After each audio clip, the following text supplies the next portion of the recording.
Bonjour à tous, je vous retrouve de nouveau pour le travail quotidien du spectacle Confession d'un inutile. Donc là, je vous ai épargné le travail d'échauffement et je vais directement aller droit au sujet. Voilà, amusez-vous bien. Ne commentez pas trop pendant le direct si vous me voyez en direct. Commentez plus tard. Ça me fera plaisir d'avoir vos retours. Merci beaucoup.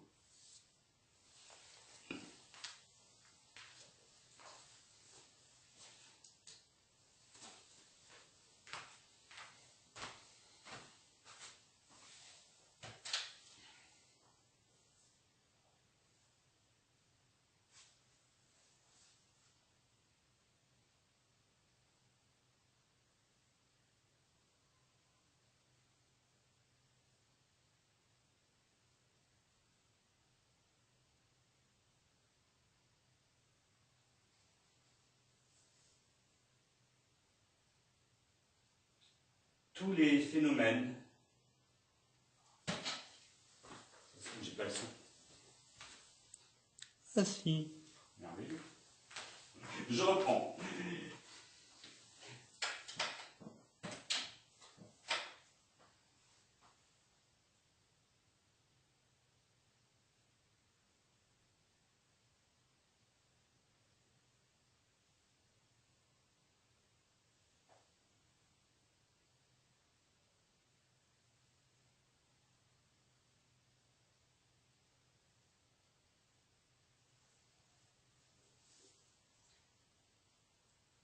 Tous les phénomènes sont pareils aux métamorphoses magiques, dit Vimalakirti. Si bien que vous ne devriez avoir peur de rien. Pourquoi? Parce que tout ce qu'on peut dire n'a d'autre caractère que ce caractère de fantasmagorie. À tel point que le sage ne croit pas aux mots et n'a peur de rien. Cela est possible parce que les mots sont dépourvus d'essence, l'irréalité des mots. Voilà la libération.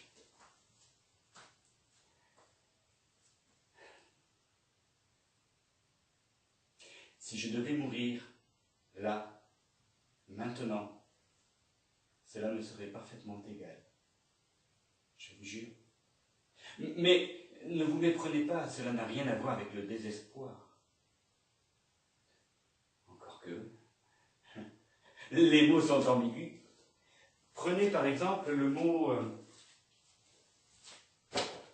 partager, diviser quelque chose en plusieurs parties distinctes. Partager, diviser quelque chose en plusieurs parties distinctes, c'est ce que j'ai trouvé dans le dictionnaire comme définition. J'avais un ami qui aimait à répéter, qui voulait bien entendre, que ce qu'il aimait dans la vie, c'était partager avec les autres. Et ce qu'il aimait partager par-dessus tout, c'était des idées.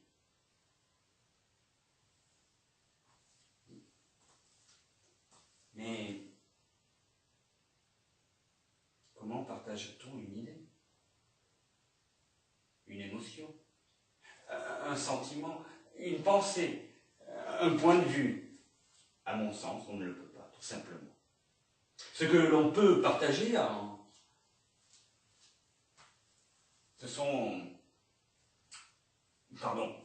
ce que l'on peut partager, c'est un bon repas, par exemple. L'espace, de l'argent. Ça, oui, on peut le partager. Mais une idée.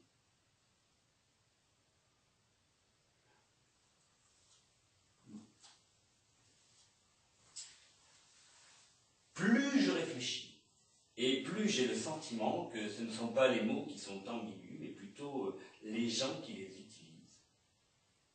Oui, nous ne faisons plus attention au sens des mots. Nous leur prêtons un sens qui nous convient et cela crée de la confusion. Oui, je vois beaucoup de confusion tout autour de moi, et ce, à peu près dans tous les domaines. Moi-même, je n'en suis pas exempt. Oui, j'ai connu et je connaîtrai sans doute beaucoup de confusion, d'intime confusion. Alors, je ne vais pas jeter la pierre, car tout le monde connaît ce genre de choses. Et d'ailleurs, qui suis-je pour le faire? J'ai pourtant un amour, un grand amour pour la clarté. Et surtout la clarté de l'esprit. Mais acquérir cette clarté d'une manière constante, c'est un travail au long cours, sans rémunération aucune. Et dans ce monde où la valeur d'un homme se mesure à un chiffre sur son compte en banque, plus celui-ci est élevé, plus l'homme est important, la recherche de la clarté semble un doux rêve, une utopie.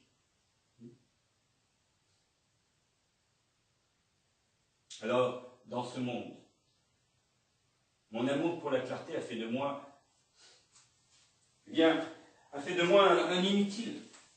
Remarquez, je ne regrette rien. Mieux encore, cela m'est égal. Je ne me positionne pas non plus en victime d'une société soi-disant déshumanisée. Non, bien au contraire. J'ai parfaitement conscience des réalités de ce monde, qui manque cruellement de clarté. Toutes nos sociétés, et la nôtre en particulier, sont construites par des hommes et pour des hommes. Tous les hommes manquent de clarté, cela fait que on crée des systèmes bancals, confus. La confusion devient la règle, nous finissons par ne plus savoir la reconnaître, nous avons beau faire des efforts, cela ne suffit plus. Et honnêtement, je ne suis pas là pour changer cela. Cela dit, ce manque de clarté individuelle et collectif est à l'origine de bien des injustices. Dans tous les domaines, économiques, politiques, sociaux, et écologiques, et j'en passe. Et personnellement, très longtemps, j'en ai souffert. Oui, j'en souffrais littéralement. J'étais gêné. Mais ça aussi, c'était un manque de clarté. Aujourd'hui, j'ai compris et admis que ma clarté d'esprit n'allait pas sauver le monde. Qu'elle pouvait tout au plus me soulager un peu. Et même si ça reste insuffisant, cela a orienté ma vie et me satisfait. En tout cas, pour l'instant. Et puis, honnêtement, que peut faire un inutile comme moi pour changer le monde? Mais j'y reviendrai. C'est pas le moment. Là, il est temps de vous faire un cadeau. Comme ça. Sans pudeur. Parce que j'en ai envie. Oui, je vais faire ça.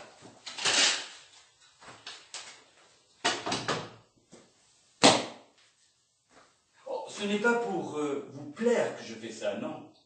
C'est juste que ça me semble nécessaire. Dans ce monde où tout a un prix, voilà, un acte gratuit.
discovered a reflection of himself.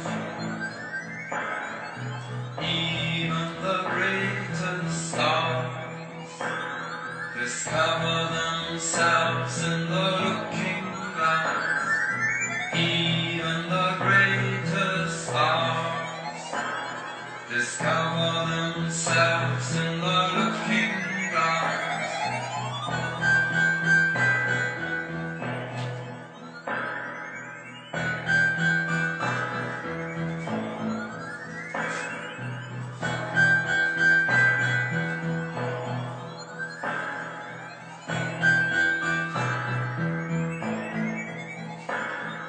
Sometimes he saw a surreal face, and sometimes a stranger at his place. Even the greatest stars find their face in the looking glass. Even the greatest stars find their face in the looking glass.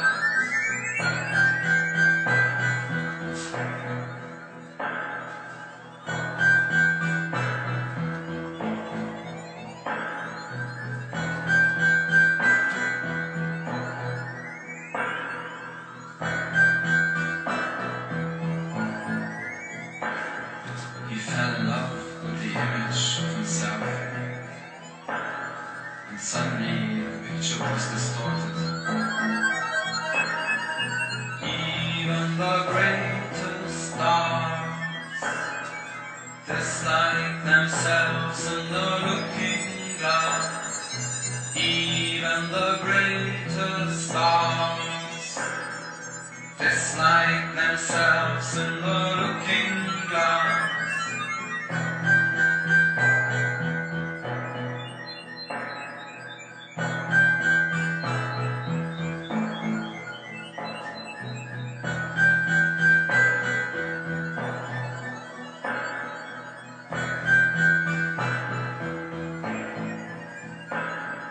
He made up the person he wanted to be and changed into a new personality. Even the greatest stars change themselves in the looking glass. Even the greatest stars change themselves in the looking glass.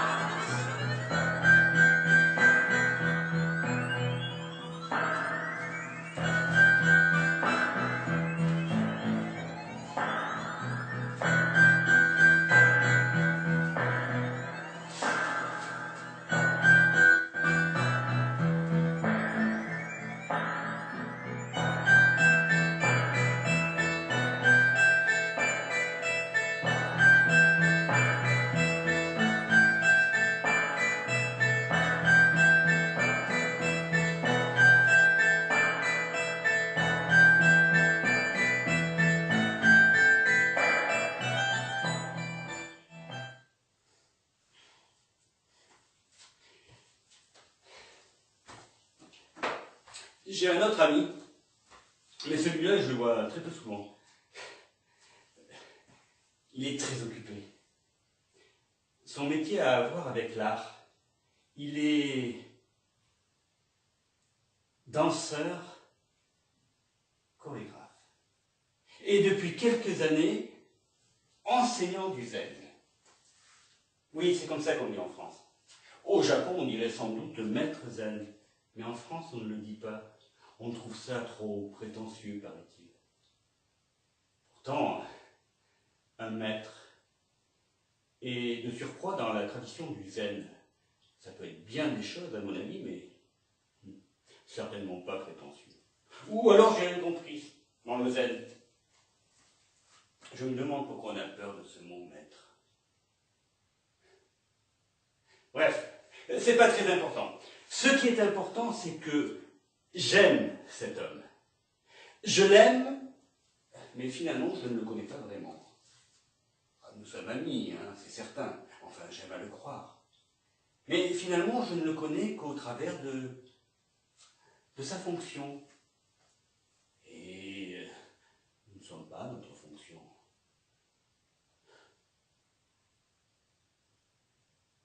C'est frustrant, hein. Ah ouais. Frustrant.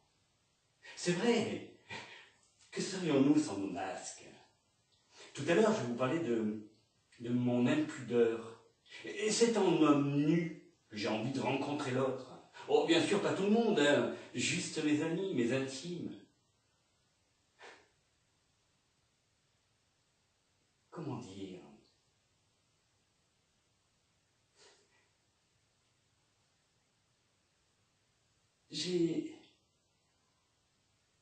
Comment vous dire ça?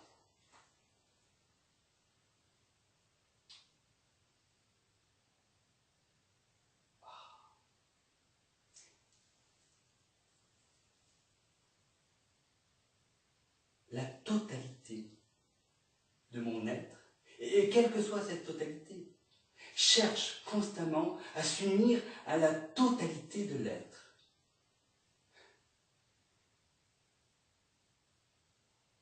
Il y a quelque chose au plus profond de moi, bien plus grand que moi, qui cherche constamment à me faire vivre cela. Et la seule chose qui empêche ça, eh bien, c'est moi.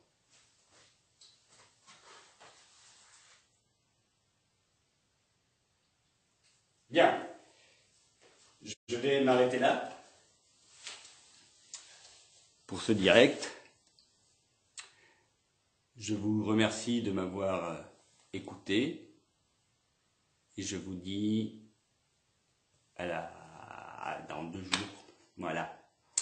C'était un harpie au travail, harpie, artiste raté, parfaitement inutile, qui vous a fait bénéficier de son avancement dans son travail. N'hésitez pas à commenter cette vidéo, à me dire ce que vous avez aimé, ce que vous n'avez pas aimé, ainsi de suite. Merci à tous. Au revoir.